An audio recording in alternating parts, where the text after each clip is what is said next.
Assalomu alaykum. Bilasizmi? So'nggi tahlillarda odamlarni 80% bitta vitamin yetishmaydi. Ha, aynan bittasi.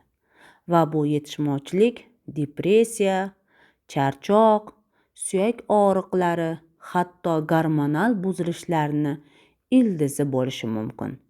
Quyoshli yurtdamiz, to'g'rimi? Quyosh bor, issiq bor, lekin nega bizni ko'pchiligimizda quyosh vitamini yetishmasligidan aziyat chekamiz? Biroz o'ylab ko'ring. Tongda uydan chiqasiz, mashinaga o'tirasiz, ishga kirib ketasiz. Quyoshni faqat oyna orqali ko'rasiz. SPF kremlar, konditsioner, yopiq xona. Natijada tanangiz quyoshni ko'radi, lekin vitamin D hosil qilmaydi. Shu payt sizda shunday savol paydo bo'ladi. Menda ham vitamin D yetishmasmikin? Ehtimol ha. Shuning uchun bugun siz bilan vitamin D haqida barchasini gaplashamiz. Ilmiy, hayotiy va meni praktikamdagi keyslar bilan. Bu oddiy vitamin emas, bu gormon darajasidagi hayot vitamini hisoblanadi. Quyosh nuridan tortib immunitet, asab va gormon tizimigacha hammasi aynan shu vitaminga juda ham bog'liq. Agar sizda doimiy charchoq, uyquchanlik yoki energiya yo'q desangiz, ehtimol tanangiz menga vitamin D kerak deyayotgandir. Shunday ekan, bugun siz bilan vitamin D nima uchun yetishmaydi, qanday qabul qilish kerak va nima uchun bu vitamin gormon darajasida muhim degan savollarga javob topamiz. Vitamin D bu oddiy gormon yoki oddiy vitamin emas. U steroid gormon tabiatli modda. Ya'ni gormon oldi modda hisoblanadi. U bizning organizmimizda yuzlab jarayonlarni boshqaradi. Uning ikkita asosiy shakli bor. D2 ya'ni ergokalsiferol, bu o'simliklardan olinadi. Ikkinchisi vitamin D3 xolikalsiferol. Bu terida quyosh ta'sirida hosil bo'ladi va hayvon mahsulotlaridan ishlab chiqariladi. Vitamin D ni asosiy vazifalarini qisqa aniq lo'nda qilamiz. Bu kalsiy va fosforni so'rilishini ta'minlaydi. Ya'ni biz kalsiy ichganimiz bilan ichakdan uni yuring, aylanib ketay, bizga kerak siz deb qo'ldan ushlab, yetalab so'riltirib olib kirib beradigan narsa bu vitamin D hisoblanadi. Bizni vrachlarimiz tonnalab kalsiy yozadi, lekin u ko'pi kakashka bo'lib chiqib ketadi. Toyinki vitamin D uni qo'ldan ushlab ichkariga olib kirib beruvchi vosita hisoblanadi. Shuning uchun ham vitamin D kalsiy va fosforni so'rilishini ta'minlaydi. Bu esa suyaklarni mustahkamligiga javob beradi. Immun tizimni faollashtiradi. Asab tizimi, yurak va gormonal tizimda ishtirok etadi. Ya'ni vitamin D siz hech bir to'g'ri metabolizm bo'lmaydi. Deyarli juda ko'p metabolizm jarayonlarida vitamin D aktiv ishtirok etadi. Endi sizda savol tug'iladi. Xo'p, shunaqa bo'lsa, uni yetishmovchiligini biz qaydan bilishimiz mumkin degan.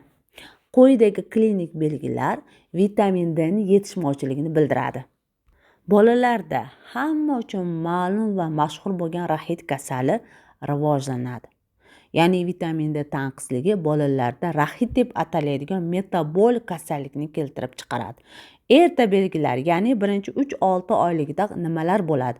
Tez charchash bolada, yig'laqlik, haddan ziyod ko'p terlash, suyaklarni bir-biriga yopishmasligi, havo yetishmaslik hissi, bezovtalik, bel va oyoqda og'riq bo'ladi. Keyinchalik suyaklarning yumshab ketishi, kraniotabes deymiz, pastki oyoqlarda X va O obrazli shakllarda o'zgarishi, qovurg'alarda raxitik zanjirlar chiqishi, tish chiqishini kechikishi, mushak tonusini pasayishi, kech yurish va asab tizimida qo'zg'aluvchanliklarni ortib ketishi kuzatiladi. Nima uchun? Chunki vitamin D yetishmovchiligida kalsiy va fosfor plazmada kamayadi. Bu esa suyakning mineralligi, ya'ni qattiqligini, mustahkamligini ta'minlovchi minerallarni kamayishiga sabab bo'ladi. Kattalarda nima bo'ladi? Osteomalatsiya, osteoporoz. Ya'ni osteomalatsiya bu suyakning yumshab ketishi, osteoporoz bu yemirilish bilamiz. Asosiy belgilari suyak va belda og'riq, oyoqda og'riq, charchoqli og'riq hissi, mushaklarning kuchsizligi, ayniqsa yelka va sonlarda, yurishda og'riq, og'ir qadam bosish, tishlarning shikastlanishi, parodontit, kalsiy yetishmovsizligiga xos klinikalar, tirnoqning mo'rtligi, soch to'kilishi, o'qchalik, charchoq, depressiya. Nima uchun? Agar aktiv vitamin D yetishmasa, kalsiy so'rilishi pasayadi. Bu esa parad gormoni ortishiga sabab bo'ladi. Parad gormoni ortgandan keyin suyakning mineralizatsiyasi buziladi, ya'ni minerallashuvi buziladi va natijada suyak yumshab ketadi. Ayollarda gormonal va reproduktiv o'zgarishlar, hayz siklining buzilishi, tuxumdonda polikistoz sindromi, homiladorlikda suyak og'riqlari, charchoq va postmenopauzal osteoporoz xavfini ortishi. Nima uchun? Chunki vitamin D jinsiy gormonlar retseptorlariga ta'sir qiluvchi modda. Uni yetishmovchiligi estrogen, progesteron balansining buzilishiga olib keladi. Erkaklarimizda ham albatta klinik simptomlar bo'ladi. Testosteron darajasining pasayishi, charchoq, libidoni susayib ketishi, mushak massasining kamayishi va immunitetning pastligi. Nima uchun? Vitamin D androgen retseptorlarni faolligiga ta'sir qiladi. Shuningdek, vitamin D asab tizimi va psixoemotsional holatimizni ham belgilovchi ta'sirlarga ega.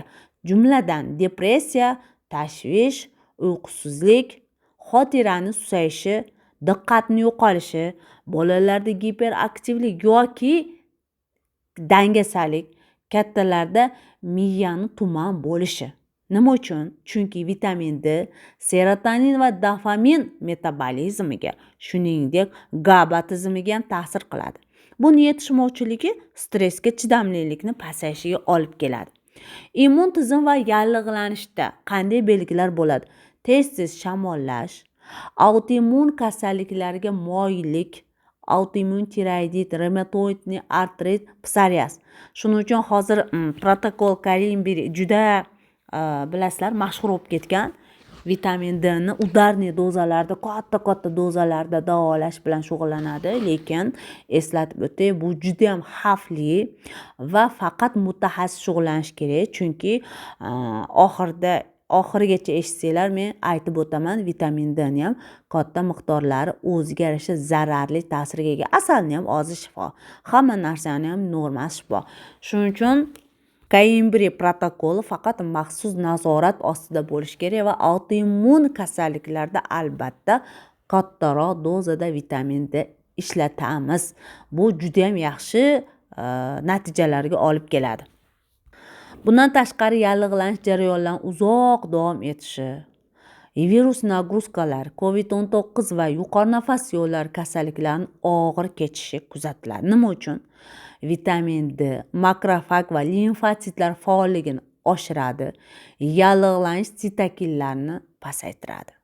Yurak qon tomir tizimida ham o'ziga xos o'zgarishlar bo'ladi. Jumladan arterial gipertenziya, taxikardiya, yurakni qisilish, havo yetishmaslik hissi, kalsiyning noto'g'ri joylashishi, ya'ni arteriyalarda kalsiyning ko'payib ketishi, arteriyalarning kalsifikatsiyasi deymiz. Nima uchun?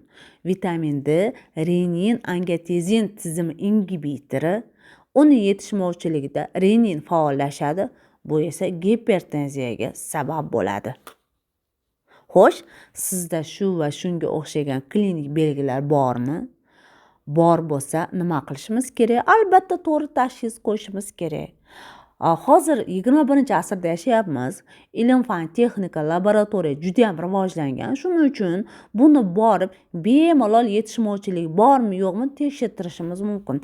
Laboratoriyada 25OH vitamin D ni fraksiyasiga tekshirish olib boriladi.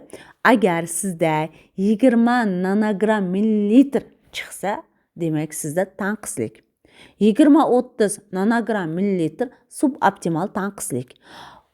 40 dan 60 nanogram millilitr chiqsa norma. 100 nanogram millilitrdan yuqorisi toksичный xavf tug'diradi. Faqat autoimmun kasalliklarda, shaxsan o'zimda ham autoimmunkalarim ko'p. Albatta 100 nanogram millilitr atrofida yurish tarafdoriman. Faqat autoimmun kasalliklarda. Qolgan holatlarda 40-60 eng hali boru zolotaya sredina o'rtacha idealniy norma hisoblanadi. 40 dan pasayib ham ketmasin, 60-70 dan ko'tarilib ham ketmasin. Endi faqatgina vitamin D ni o'zini tekshirtirmay, parat gormonni ham tekshirtirishimiz kerak. Odatda parat gormon yuqorilab ketadi. Kalsiyni ham tekshirib ko'ramiz. Albatta ionlashgan kalsiyni past yoki normada bo'lishi mumkin. Fosforni ko'rishimiz kerak. Fosfor ko'pincha past bo'ladi va ishqoriy fosfatazani ko'ramiz. Bu odatda normadan yuqori bo'ladi. Tushunarli? Demak, vitamin D 25OH fraksiyasi, parat gormon, kalsiy, fosfor va ishqoriy fosfatazani tekshirtiramiz va bizda demak vitamin D defitsiti yoki yetishmovchilik bor yoki yo'q degan xulosani chiqaramiz.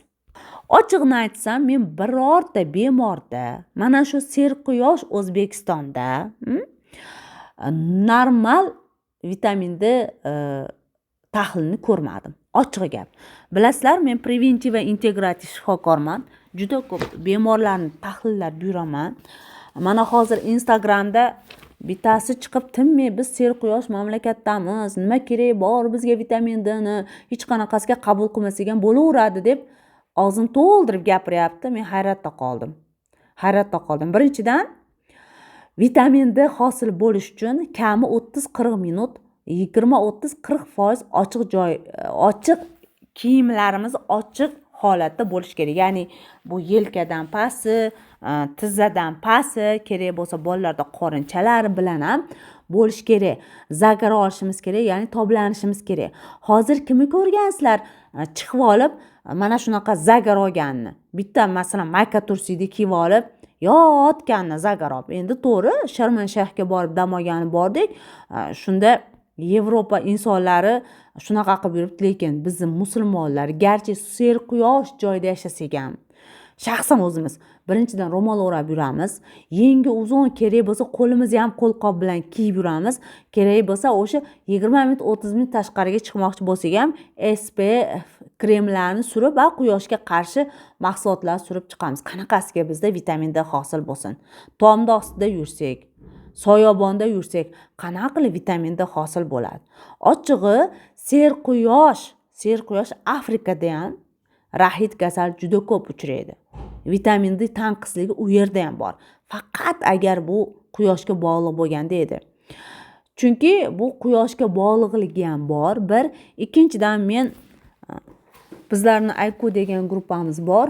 Shu yerda tibbiyot fanlari doktori bilan bir kun tortishib qoldim. Men ham avvallari serquyosh O'zbekistonda vitamin D qabul qilishni keragi yo'q deb hisoblardim. Keyin u aytdi, Gulbahor opa, o'sha siz aytayotgan infrakrasniy nurlar, ya'ni vitamin D hosil qiluvchi nurlar birinchidan bizga yetib kelmaydi dedi.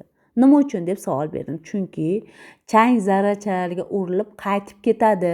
Aynan vitamin D hosil qiluvchi quyosh nurlaridagi qanaqadir to'lqinlar bizgacha yetib kelmaydi. Men buni laboratoriyada, chunki o'zim sport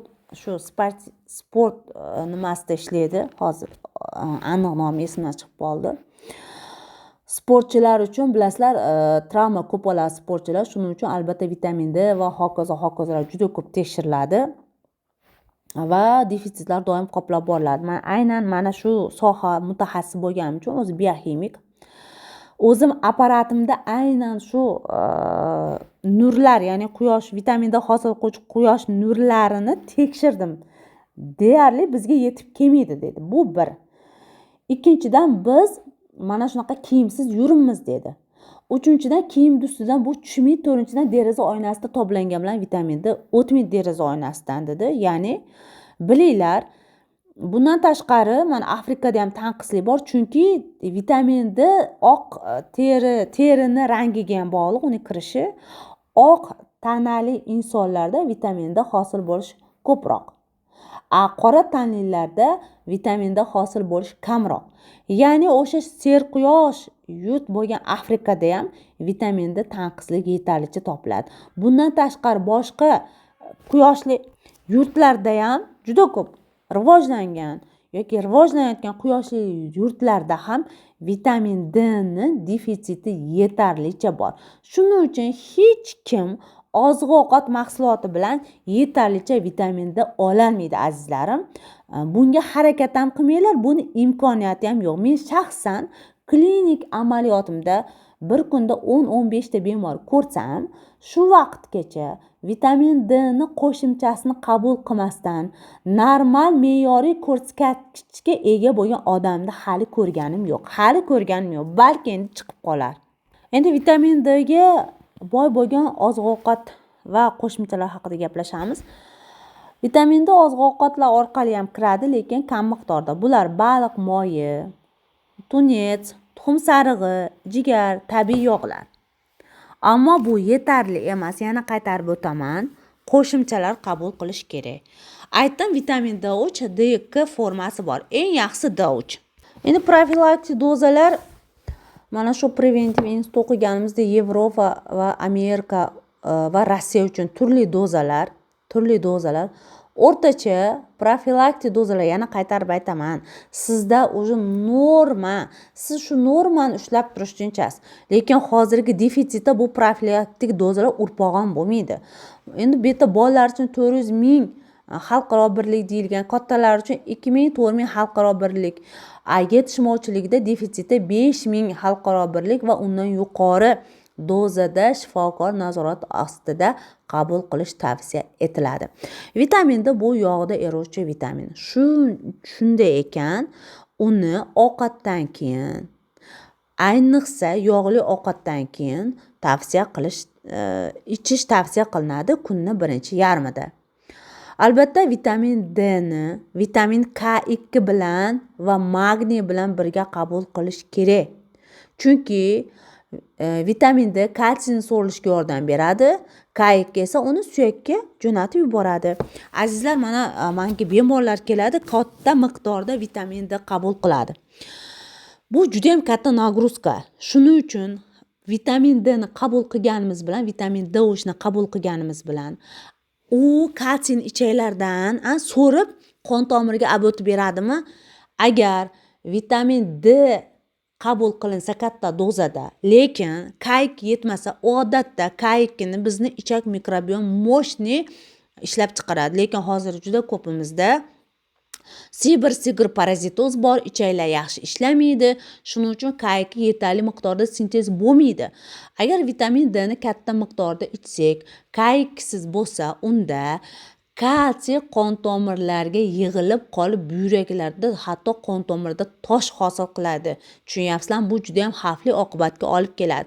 Shuning uchun ham vitamin D ni katta miqdorda ichsangiz yoki sizda suyak bilan bog'liq kasallik, osteoporoz bo'lsa, osteoartroz bo'lsa, sizning maqsadingiz, demak, qon tomirlardan to'g'ri suyakka qarab olib kirish bo'lsa, ya'ni kerakli miqdorda suyakka o'tkazish bo'lsa, albatta vitamin D3 ni K2 qo'shilgan formasini iste'mol qilishni tavsiya qilamiz. K2 ni ham MK4, MK6, 7 formalar bor. Eng zo'ri MK7 formasi. Demak, vitamin D3, K2, MK7 formasi juda yaxshi ishlaydi. Albatta, agar sizda oshqozon ichida muammo bo'lmasa yoki sizda osteoporoz, osteoartroz bu bo'g'imlarda bir narsalar bo'lmasa, vitamin D3 ni o'zini ham iste'mol qilsangiz bo'ladi. Lekin mana bolalarda, rahitda aynan vitamin D3 kalk formasi yaxshi ishlaydi. Yosh kattalarda osteoporoz, osteomalatsiya bo'lyaptimi, bel og'rig'i, oyoq og'rig'imi, vitamin D3 kalk formasi yaxshi ishlaydi va albatta e'tibor beramiz, bu yog'da eruvchi vitamin. Demak, bizni o'tqopimiz yaxshi ishlash kerak. Agar bizda o'tqopda muammo bo'lsa, jel chiqmasa, yog'da eruvchi vitaminlar yaxshi so'rilmaydi. Shuning uchun azizlar e'tibor beringlar. Faqat vitamin D3 ni o'zini ichish yaramaydi. Uni kalkni qo'shish kerak, magniy qo'shish kerak, chunki magniyni katta rasxodiga olib keladi vitamin D.